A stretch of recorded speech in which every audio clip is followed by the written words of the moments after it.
Bueno, buenas tardes, amigos y amigas. Es un placer para mí, una paisana, encontrarme de nuevo en mi tierra, en Badajoz.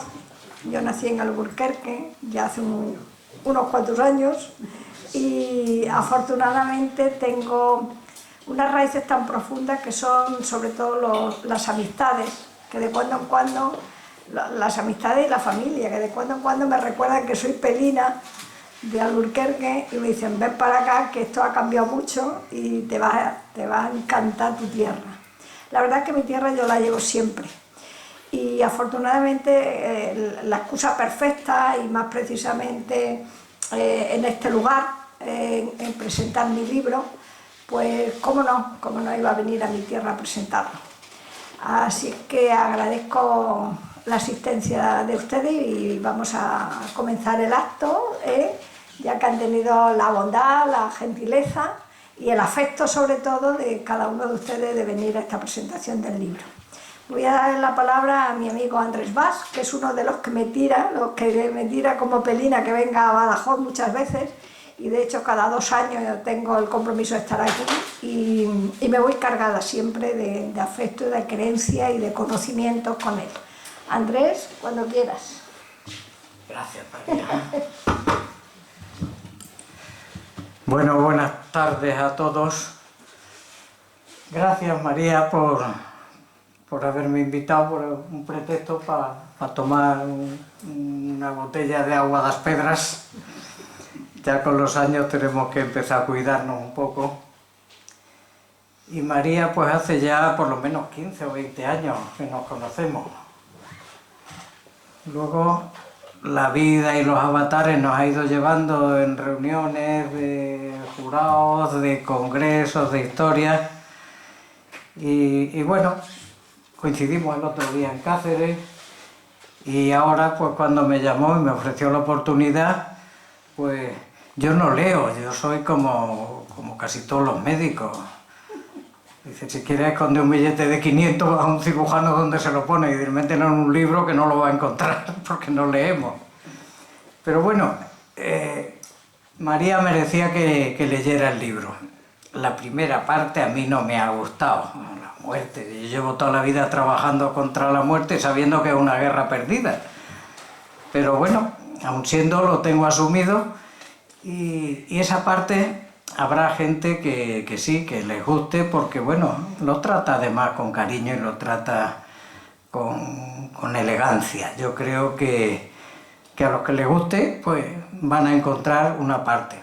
Y luego la que sí me he divertido leyéndolo ha sido la segunda parte, donde invoca pues a toda su familia, a Julio, a sus hijos, a Jota, a Alex, y además mantiene un diálogo del duelo, pero un diálogo normal, sin drama, con cariño. Y ahí sí me he divertido, porque además he descubierto a María de la época anterior a que yo la conociera. Entonces, bueno, pues, ¿qué decir? Tengo que decir, porque me toca presentarla, pues quién es María, porque para mí está claro, para Santi San Juan también, para algunos amigos también, pero bueno, es mujer, con todas las connotaciones que en el siglo XXI lleva, y en el XX también, lleva esa cosa. Esa cosa que no se debe de decir cosas, se debe de decir, ¿cómo sería? Esa persona siempre te he considerado, vamos, persona humana. Entonces, bueno, pues es médico, es especialista en medicina preventiva y salud pública, que esa ha sido uno de sus grandes razones de ser. Es profesora de la Facultad de Medicina de la Universidad Complutense es una lianta y se mete en todos los saraos, en todos los jardines y en todos los berenjenales. Ha sido presidenta de ADEPS, Fundadeps. Fundadeps es la fundación que ha hecho, como consecuencia de ADEPS, para la educación de la salud. Entonces ha peleado también por medio mundo, pues divulgando todos sus conocimientos para que la gente tenga una vida saludable, vivan más y vivan mejor. Entonces, la culpable de que una parte importante de este planeta esté un poquito más sano, pues es María. Perdón. Es la jefa del servicio ha sido jefa del Servicio de Educación para la Salud en el Ministerio de Sanidad. Es también la jefa del Servicio de Medicina Preventiva del Hospital Clínico de San Carlos. Es presidenta de la Federación de Mujeres Progresistas, con lo cual pues justifica que también nos acompañe Rosa Lencero. Y es vicepresidenta de la Federación de Mujeres Directivas, la deformidad, de mujeres directivas, ejecutivas, profesionales y empresarias. Tiene una gran cantidad de premios, de los que destaca, pues, premios como mujer directiva. Tiene esa sensibilidad porque es mujer. Yo sería más difícil, porque yo soy de hombre y además muy machista. Tú ejerces de mujer y yo ejerzo de hombre. Además, vamos, no nos impide que seamos amigos, muy amigos. Tenía un premio que era Doctor Palanca, que ella nos contará los detalles del nombre de ese premio. Y luego tiene un premio que quizás sea el más destacable, que es el premio como Mujer Europea del año 2016. Entre toda la cantidad de mujeres que hay en Europa, pues se le concedió el premio de Mujer Europea. Es viuda de un escritor y poeta que era Julio Vélez, y tiene los dos hijos esos que hablábamos al principio, que son maravillosos, y que son JJ y Alex. Actualmente pues tiene otra persona a su lado que nos acompaña también, que es Antonio, y que también es viejo conocido ya, pues de casi también la misma cantidad de años.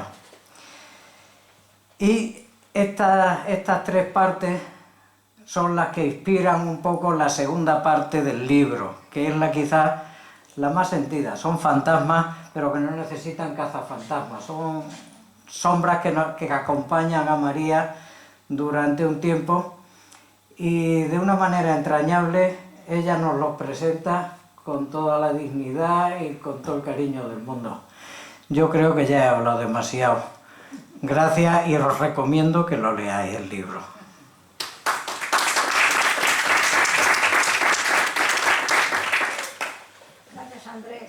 Muchas gracias, Andrés.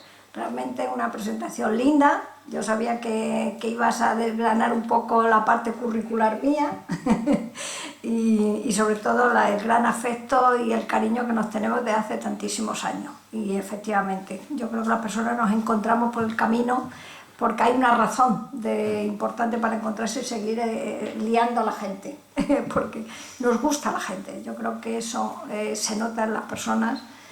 Es algo de piel cuando nos gusta la gente. Bueno, ahora paso la palabra a Rosa Lencero, otra de las personas maravillosas que tuve la suerte de encontrar ya hace un montón de años. Rosa, yo no sé cuántos años son, y también empezamos a tener algunas tertulias literarias en Madrid, que yo he seguido tu camino también aquí en Extremadura, y son lazos tan fuertes que, bueno, que son irrompibles. Por eso cuando pensé, claro que sí, cuando Maruja Antúnez es la que me atrae aquí al círculo, me atrae de nuevo a ese círculo maravilloso que somos los extremeños, que es que nos tocamos en todos sitios. Cuando decimos somos extremeños, no sé qué nos pasa, hay algo que brota en nuestras creencias, Y cuando le dije, mira, recién he publicado el último libro, y pues lo tienes que presentar aquí, María, dime cuándo puedes venir. O sea, que para ella y para su marido muchísimos afectos, porque esa es la causa motor de estar aquí hoy con ustedes. Y Rosa, por supuesto, en cuanto se lo dije, digo, con tiempo, yo sé que tanto Andrés como Rosa están muy ocupados, y como esto Maruja lo hace muy bien, con mucho tiempo lo programa muy bien, pues afortunadamente hemos hecho una buena coincidencia. Así que Rosa, adelante, que tú quieras. Bueno, buenas tardes a todos. María, querida, cómo no, ese lazo de afecto es como un cordón umbilical. Me encuentro maravillosamente bien aquí porque casi un pequeño trozo de este edificio ha ido conmigo en mi trayectoria como escritora. Con lo cual, pues se mezcla el cariño y el amor que le tengo a María como persona, como escritora, y el afecto que le tengo a este lugar, evidentemente. Yo también tengo parabienes para María, para Maruja y su marido, que están pasando ahora por esa circunstancia de salud un poco adversa. Bueno, hace sí muchos años que nos conocemos, María. Desde que nos conocimos, creo que fue ya la tira de años en el Ateneo, en Madrid, dando un recital. Aunque las amigas, en este caso, no se vean muy de continuo, la amistad permanece, como es lógico. Cuando me comentaste que tenía que presentar un libro tuyo, dije, evidentemente. Cuando recibí el libro y veo el título, Antes de morir te cuento, me quedé muy impresionada. Digo, María es una gran escritora, es una gran poeta, es una mujer comprometida con la sociedad, aparte de su profesión, que es curar y prevenir, que eso le da un alma ya maravillosa, pero en esa faceta en la que nosotros nos tocamos tanto, como es la de la escritura, la de la literatura, este título, Antes de morir te cuento, me impresionó. Lo ojeé primeramente y ya me iba impactando cada vez más. Y dije, ay María, ¿qué tipo de libro me haces presentar? Distinto, evidentemente, no es un libro de poesía, no es un libro de narrativa, ni una novela corta, ni una obra de teatro, ni muchísimo menos. Es algo especial. Es como la palabra miscelánea que se usa en literatura cuando no se sabe cómo clasificar una obra literaria, me dio esa primera sensación. Pero en el momento que me puse a leer el libro dije, no, esto es otra cosa. Esto es un corazón que late, que es el de María, contando una experiencia. Tiene esa primera parte, como hablabas tú, que es la primera parte que está más cerca de su profesión y de su trayectoria dentro de la medicina, que es enfrentarse a ese acontecimiento social, que es la muerte. ¿Qué hacer ante la muerte? Ella empieza a narrarnos desde la niñez, desde su niñez en Alburquerque, donde tenía a Manuela, la portuguesa, que le iba ya introduciendo desde muy pequeña en ese mundo casi tenebroso y mistérico, como es la muerte, el miedo, el esoterismo, las leyendas, desde el sacamantecas que te aterroriza, que es muerte, evidentemente. Y ella va interiorizando toda esa sensación, toda esa vivencia. Su padre médico, su madre enfermera, además rurales. La muerte en un medio rural es más muerte. Diréis, qué exagerada, qué barbaridad. Pero es que el protocolo de la muerte rural es más tétrico, más tétrico.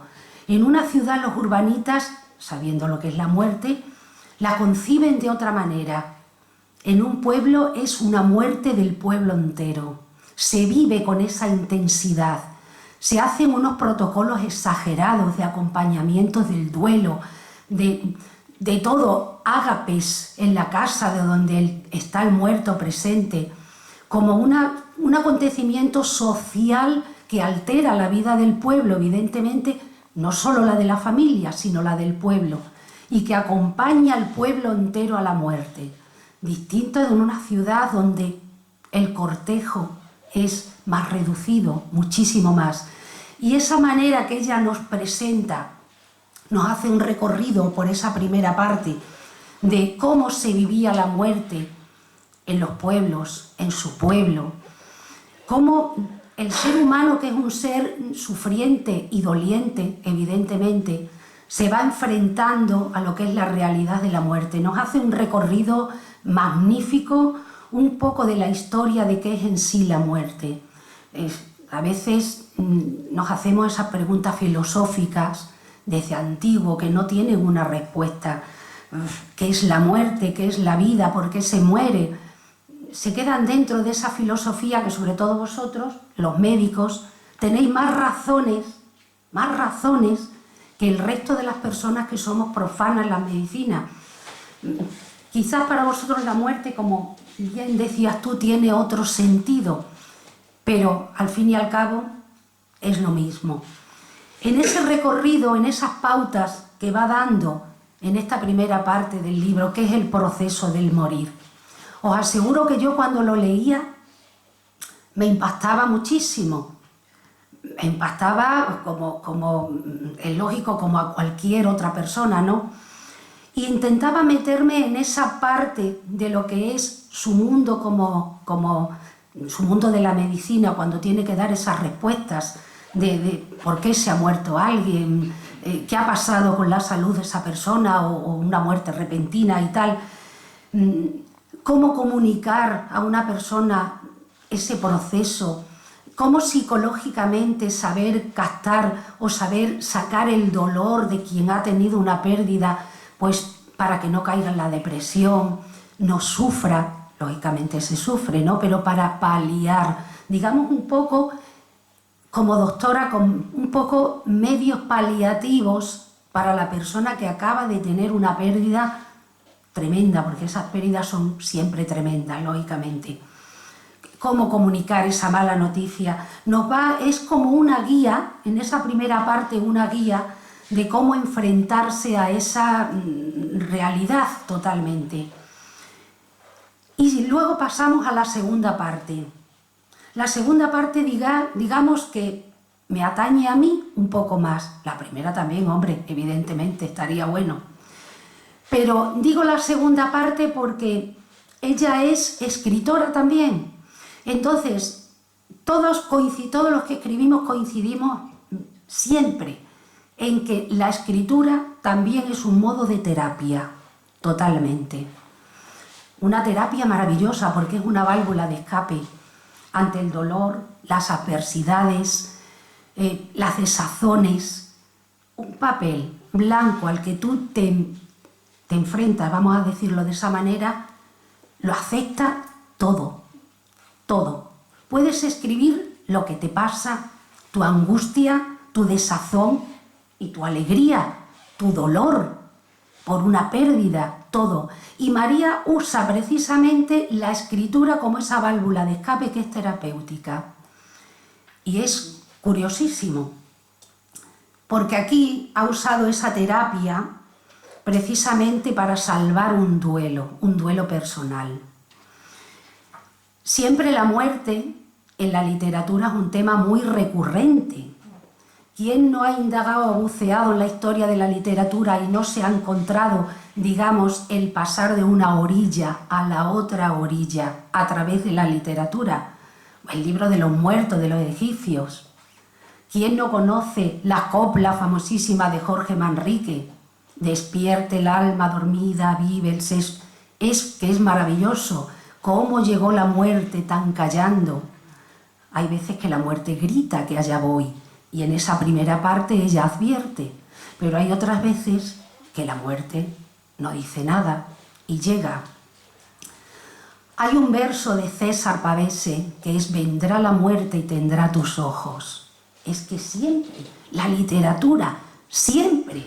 La Divina Comedia de Dante es un recorrido por la muerte y con muertos.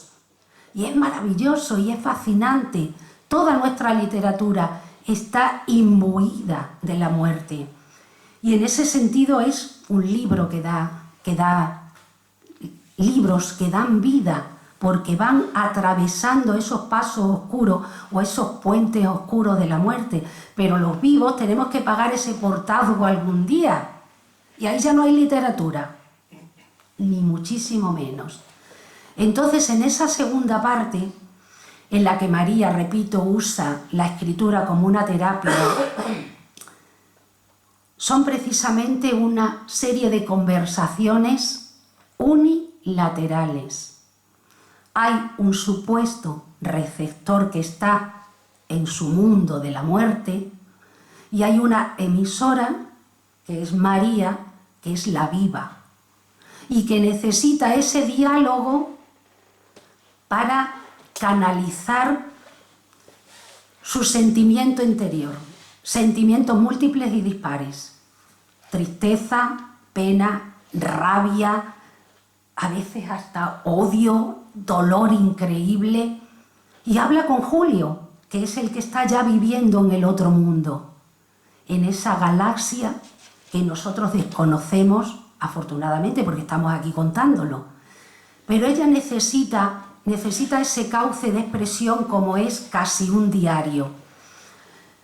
Habla con Julio, le comenta a Julio lo diario, cómo crecen los hijos, cómo los hijos van teniendo también sus fracasos y sus alegrías. Incluso una cosa curiosísima, le hace recomendaciones a Julio, le pide a Julio, oye Julio, ten cuidado con esto, oye Julio, a ver si has visto a fulanito o a fulanita, como si tuviera un hilo de teléfono imaginario. Y a mí había veces que se me ponían los pelos de punta porque no es una literatura habitual, ni muchísimo menos, pero sí es una manera maravillosa de tomar, como ella dice en el libro, pluma y papel para hablar con la otra persona, para darle a la otra persona, increíble lo que voy a decir, la oportunidad de escucharla. La oportunidad de escucharla, porque esa voz pseudonarradora de María pues va contándole, como he dicho, cosas, va incluso poetizando la sensación de que Julio está en el otro lado, de que ella le cuenta, de que ella le pide ayuda para ella, para los demás. Voy a leer una cosa, dice: solo odio la muerte cuando la pienso en vosotros. Lógicamente. ¿Por qué? Porque ese vosotros que ya está más allá duele y lógicamente ese dolor de esa muerte produce odio. Creo que es un libro que cuando ustedes lo lean van a encontrar posiblemente muchas similitudes con situaciones que hayamos vivido en la realidad. Me encantó cuando leí aquí que a Julio se le hizo un homenaje, y en ese homenaje estaba precisamente uno de los poetas que a mí me ha maravillado, me maravillará siempre, que es Mario Benedetti. Me encantó. Me encantó la frescura y la espontaneidad con la que María habla de todo, con la que va contando pinceladas íntimas de su vida a medida que va corriendo el tiempo de la muerte de Julio. Pasan los años y María ya un día deja de escribir. ¿Por qué?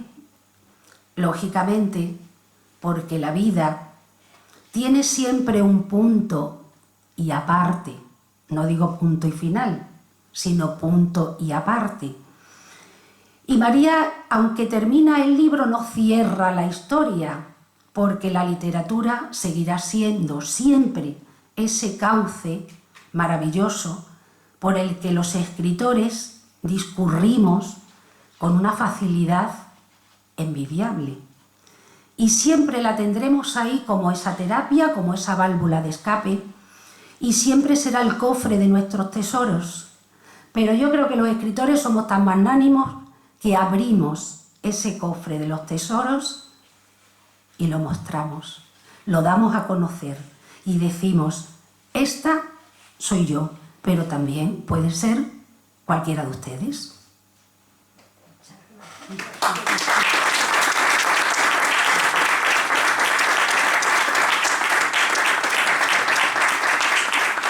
Y me gustaría preguntarle a María que cómo fuiste tan original de escribir vamos a seguir llamándole diálogo, aunque es unilateral.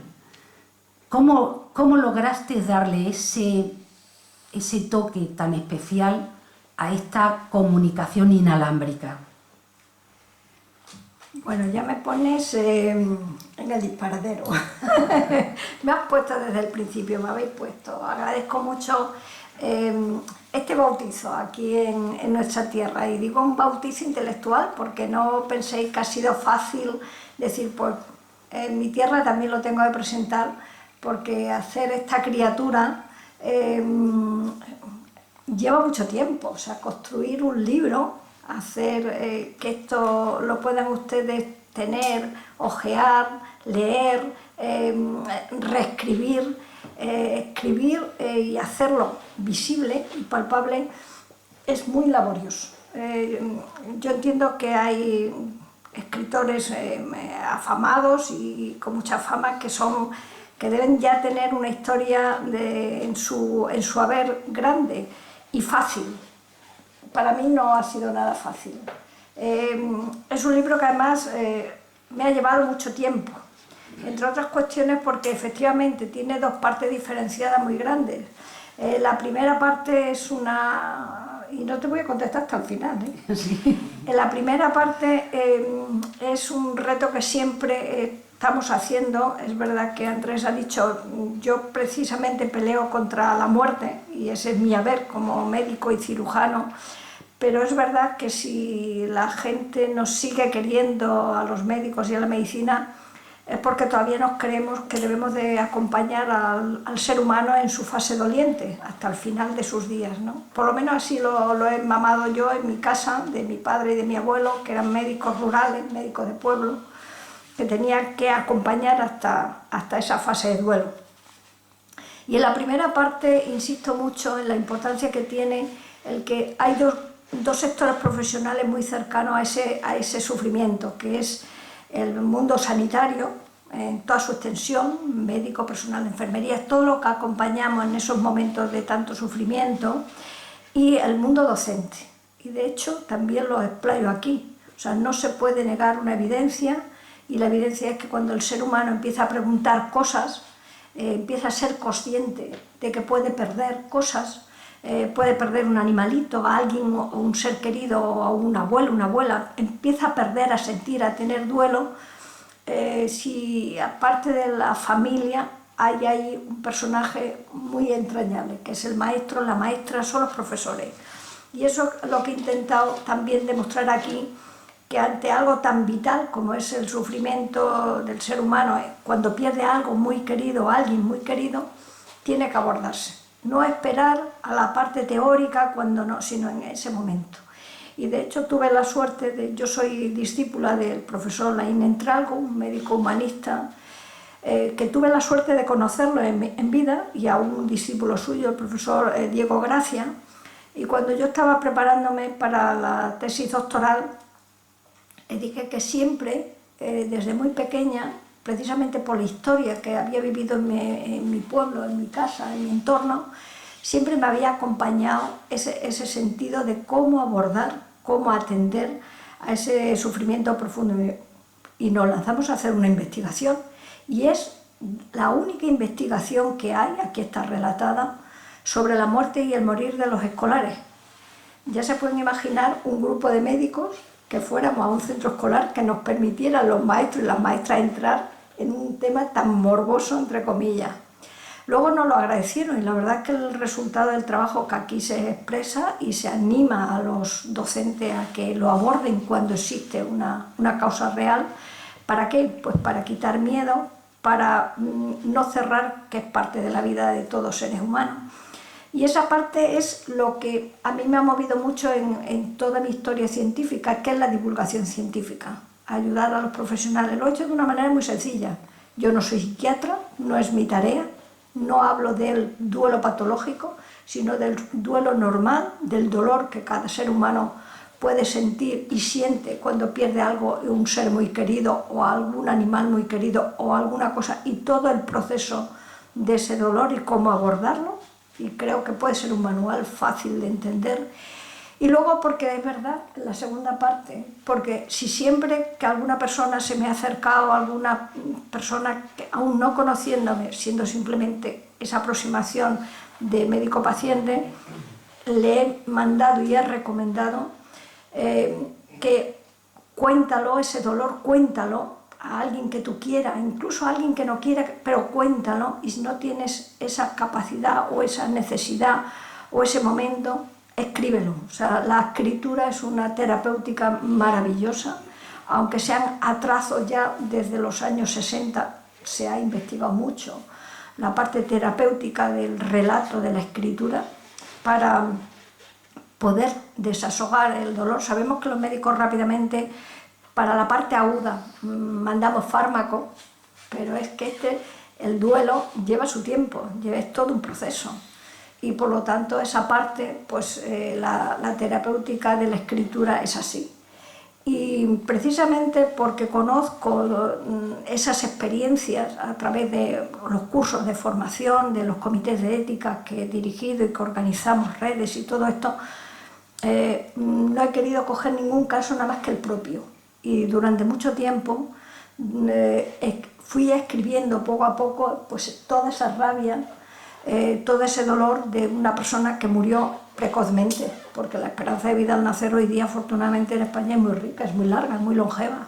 Entonces alguien que muere precozmente, que realmente te queda chocado, como nos puede pasar a cualquiera de nosotros, y además con una vida muy intensiva, pues fue la única salida. O sea, apropiarme yo de la propia medicina. Eso que yo recomiendo, hazlo. Y con el tiempo ya está el kit del oficio. Rosa me conoce por la parte poética y literaria, y ella sabe que afortunadamente cuando podemos subir y bajar, de estar del mundo de los dioses, de los vivos y de los muertos, a través del mundo de la literatura, pues tenemos ese escape. Y los médicos también sabemos, Andrés, que tenemos esa línea, y de hecho existe una asociación de médicos, escritores y artistas que hace años yo dirigí, estuve como secretaria y vicepresidenta mucho tiempo, y es bastante activa. O sea, tenemos ese ramalazo que a veces somos capaces de expresar a través de la pintura o la escultura, esa angustia vital que nos produce tener que trabajar con tanto dolor y sufrimiento.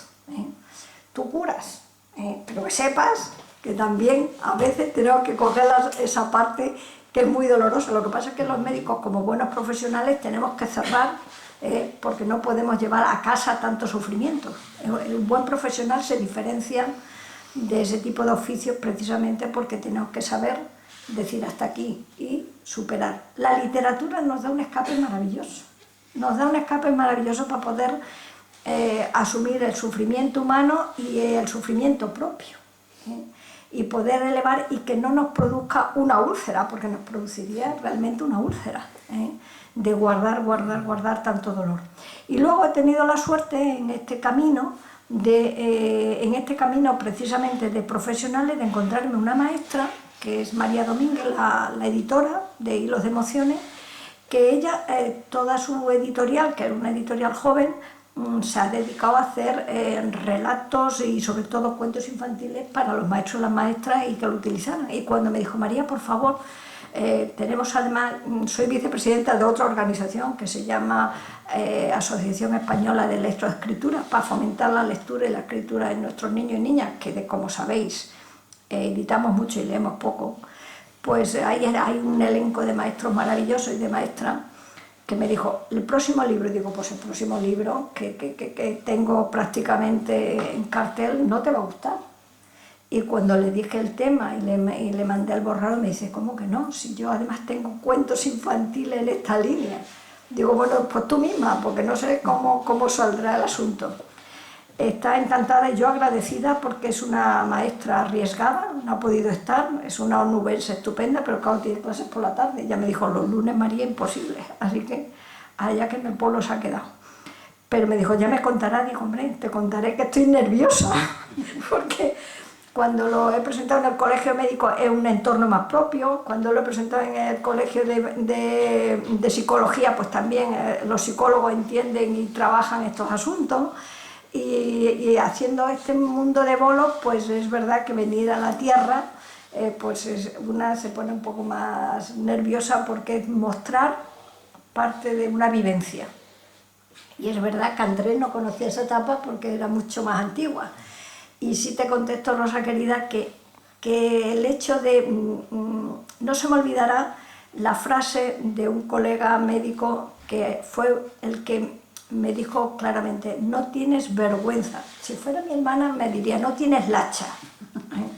No tienes vergüenza de tener tanto escrito desde el ámbito de la literatura, no de la divulgación científica, que en eso pues es parte de mi profesión, de escribir y de hacer libros y de divulgar y de enseñar, es parte de la medicina preventiva. No tienes vergüenza de tener tanta creación ahí y que no la podamos leer. Y fue el primer reto que me hizo. Y es verdad que yo soy una escritora lenta, quiere decir, de cocimiento a fuego lento. Puedo tardar años. Y de hecho este libro está concebido desde hace muchos años. O sea, poderlo tener aquí me ha costado por lo menos más de 15 años de mi vida en la parte profesional y en la parte sentimental, espiritual, poderlo sacar.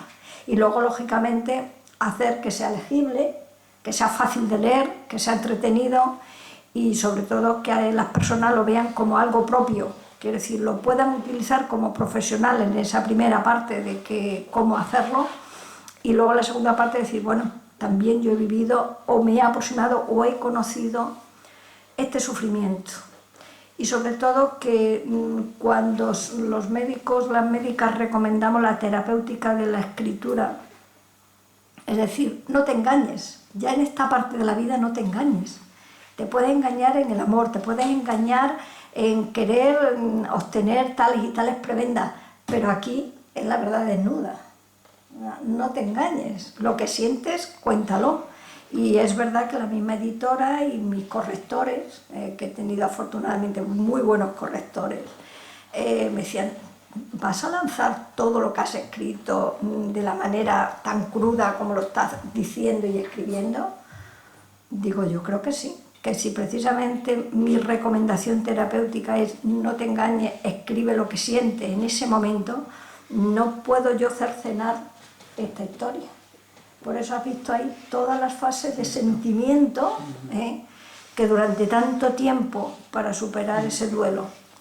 También os diré que en otras presentaciones, en vez de estar muy bien acompañada con un amigo cirujano, que sabía que me iba a decir, niego la mayor de tu libro, y una gran escritora y poeta como es Rosa, me han acompañado psiquiatras. Y curiosamente algunos psiquiatras al final decían, bueno, estoy un poco cencerro, ¿no? Y me decían, no. Es verdad que la literatura es un escape maravilloso y es curativo. Es curativo y yo creo que tenemos que los médicos a veces recomendar más. De hecho, a través del mundo de divulgación científica promovemos la lectura y la escritura como parte de esa curación, entre otras cuestiones porque aquí yo ya toco un tema que cuando lo sacamos en los comités de ética hay mucha reticencia y que es el duelo anticipado. El duelo anticipado es algo que tenemos ya que empezar a hablar porque afortunadamente, gracias a la ciencia médica, tenemos muchas personas diagnosticadas y que tienen un espacio de vida vital que los médicos, por conocimiento y por experiencia y por técnica, sabemos que tarde o temprano va a llegar. Incluso a veces podemos poner fecha, no lo debemos decir nunca jamás porque la naturaleza nos sobrepasa y la fuerza vital que tiene cada ser humano puede ser extraordinario. Pero sí es verdad que sabemos que ciertas enfermedades crónicas ya están anunciando algo. Y eso es lo que se llama el duelo anticipado. Y hay que empezarlo a hacer. Y es verdad lo que tú decías. En los pueblos Todavía ya no tanto, porque ya incluso la propia modernidad ha hecho que ya no se hace duelo ni el ritual de las casas, como yo viví de niña y como era todo un procedimiento que se veía, se saltaba y era una manera de cerrar y de ayudar en la primera fase del duelo a la familia, a la doliente o al doliente, pero ahora ya no, ya está muy compartimentado todo ese procedimiento y ya no digamos en la gran ciudad. Y el problema que ya tenemos, no ya el tema del duelo anticipado, que ustedes lo podrán leer, sino el tema de la ocultación de la muerte y del duelo, que eso sí que es dramático, porque eso ya es falsear la realidad. Y estamos viendo que como son temas que no se abordan, incluso cuando hay casos, hay casuística, pues ¿qué sucede? Que lógicamente pues, a veces se fantasea demasiado y algo que es tan vital como la vida misma, porque nos va a suceder a todos tarde o temprano, pues a veces en ciertas situaciones a las criaturas realmente lo que hacemos es ocultar verdades como grandes lápidas enormes, inmensas. Es verdad que hay que hablarlo en el momento adecuado y en las circunstancias determinadas. Y yo recuerdo en la radio y la televisión que a veces me llaman y también suele ser bastante racia, pero cuando son temas de este calibre, recuerdo no hace mucho en Radio Nacional y alguien que me preguntó, ¿y cuándo hay que decirle a un niño o a una niña que el abuelo o tal? Digo, bueno, sí que es tan circunstancial, según la vivencia de esa familia y de ese entorno, que mejor que ellos no se lo voy a decir yo, porque lógicamente tarde o temprano se lo tienen que decir, porque el niño o la niña va a saber de esa ausencia. Y bueno, yo espero que algo de luz desde ese punto de vista sirva a las personas que lean el libro, y desde luego lo que sí me encantaría es esos profesionales de la salud y de la enseñanza que se dieran cuenta de que también es parte de su día a día profesional, como profesionales. No es un tema erudito, hay mucha bibliografía científica, o sea, el que quiera saber más le doy el camino que yo también he traspasado para poderlo hacer y hacerlo sencillo, pero sí que me gustaría que los profesionales de la enseñanza y los sanitarios lo abordáramos más, sobre todo en los momentos oportunos. De hecho, hay muchos hospitales. Yo tuve la suerte de, en uno de mis viajes a Holanda, ahora aquí en España se habla mucho del humanismo y de la humanización sanitaria, que a los sanitarios nos da carcajada, porque digo, ostras, si nos dedicamos a ello. Pero si damos una vuelta a la palabra, en el fondo cuando utilizamos ciertas palabras es porque hay una gran ausencia del contenido de esas palabras. Y en Holanda concretamente había grupos de humanización que eran gente del barrio y de la zona y tal, que independientemente de ser o no ser profesionales, no estaban ahí por ser profesionales, que atendían el duelo de las personas. Aquí algún día espero que lo tengan, sobre todo porque, vuelvo a decir, en todo este intervalo, en todo el tema de la muerte y el morir, que aquí explico muy bien la diferencia, es todo un proceso. Es todo un proceso. Ya no es la época de mi padre y mi abuelo, que cuando se desahuciaba, ¿no? Y quien acompañaba era realmente el sacerdote con su extremaunción, que era también un ritual. Ahora ya no se desahucia, ahora ya se intenta prolongar la vida hasta el último momento y ahí está lo del duelo anticipado. Yo espero que las personas que lo lean vean esas partes, y si hay algunos que algún día lo puedan utilizar, y mejor que mejor.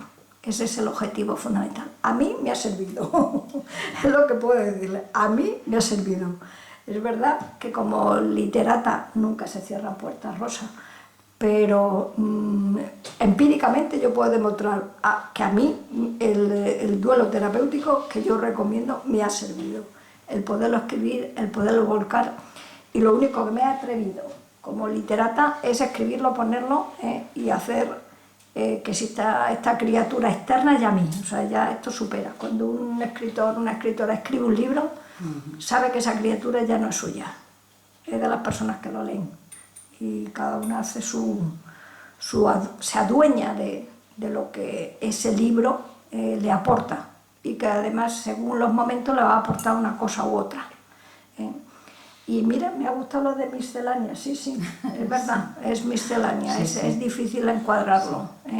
Está dentro de esa parte de divulgación científica mía y estaba parte de ese relato de contar una historia vivida, sentida, sufrida y añorada. Y yo creo que me vas a querer un poco más después de haberme leído, ¿no? Un poquito. Bueno, pues yo agradecer muchísimo al que nos hayan acompañado. Si quieren hacernos aquí, ya que estamos 3 personas de Pacense, que amamos esta tierra con locura, ellos viven aquí, lo disfrutan, yo vengo de cuando en cuando, pero que sí, que tenemos estas raíces profundas de los extremeños que siempre nos tocamos, estemos donde estemos. Y bueno, si hay los que se lleven el libro, pues espero que lo gocen, y aquellos que no tal pueden pedirlo online, que esto en ninguna librería lo van a encontrar. Yo he hecho el esfuerzo por mi amiga María, que además es una mujer lanzada del momento en que ha hecho una editorial, y le he dicho, no te preocupes, que yo procuraré llevar algunos libros, porque si no hay que comprarlo online. Así que bueno, pues muchísimas gracias por estar esta tarde aquí con nosotros. Y bueno, si quieren hacer algún comentario, alguna sugerencia, pues encantada. Bueno, pregunta de cortesía, porque como te conocí en el Ateneo de Madrid, cuando Alejandro Sanz, No el cantante. el promotor de la fundación de la casa de Vicente Alexandre, no sé cómo fue, que os llamaron a las dos, en aquel salón tan pequeñito, tan precioso, creo que era en el año 90 y algo, no recuerdo muy bien. Ha llovido otros años, este Ha no. llovido, pero pues María Sainz, siempre en casa, es que es una gran escritora, una gran persona, y tus palabras a mí me han dado que yo creo que has escrito un libro de la vida, no de la muerte. Primero, la vida en tu lenguaje, que llevando tantos años lejos, hables también el extremeño, y mejor que muchos que llevan aquí muchos años en Extremadura y hablan tan mal el castellano y peor el extremeño. Tu acento te delata. Yo he seguido como dialectólogo y defecto profesional, tu dicción. Has empezado de pueblo, de pronto has hablado de un tema culto, han desaparecido las eses y de pronto han vuelto con mucha lacha todo tu lenguaje. Y muy satisfecho por todos los años que llevo en Extremadura, creo que son 40 y muchos, porque has citado a una persona que yo siempre admiré y que nunca conocí hasta que la Universidad de Extremadura lo nombró doctor honoris causa, 1996 o 1994, Laín Entralgo. Laín Entralgo, estamos aquí un cirujano, una patóloga, perdona que te llame así, la que trata del sufrimiento, o para que no se sufra, para que no haya enfermedades, y una escritora de los males de hierro. Y para mí es que es una sensación tal de que, a pesar de que siempre estoy escribiendo, que hemos sufrido últimamente el virus de la culturilla y de la cultureta, en esta sociedad de amigos del país, creadas curiosamente por campomanes, un desconocido, pero que tenía una finca y un molino de papel, no sé si para escribir libros, pero molino de papel en Cornalvo, que de pronto el espíritu de los grandes maestros, Laín Entralgo, discípulo directo de Santiago Ramón y Cajal, y que gracias a Laín Entralgo y al nieto consorte de Ramón y Cajal, García Durán, en 1952, siendo el ministro Joaquín Ruiz Jiménez y rector de la Complutense, Laín Entralgo, se celebró el centenario de Cajal dignamente, después de haber sido Cajal desmantelado todo su instituto en la posguerra gracias a los nuevos dirigentes del Consejo Superior de Investigaciones Científicas. Curiosamente, Laín Entralgo y García Durán, íntimos amigos, los dos alféreces provisionales, que junto con Ridruejo y otros intelectuales hicieron, gracias al exilio interior, que la medicina siguiera siendo medicina. En ese 1952, el caudillo, el general Franco, se queja en el diario ABC de que hay países que no han dejado venir al homenaje a Cajal. Luego el Colegio de Médicos, eso fue en mayo, pero en el otoño el Colegio de Médicos hizo otro centenario y ahí estuvo Levi, al que Cajal le salió la vida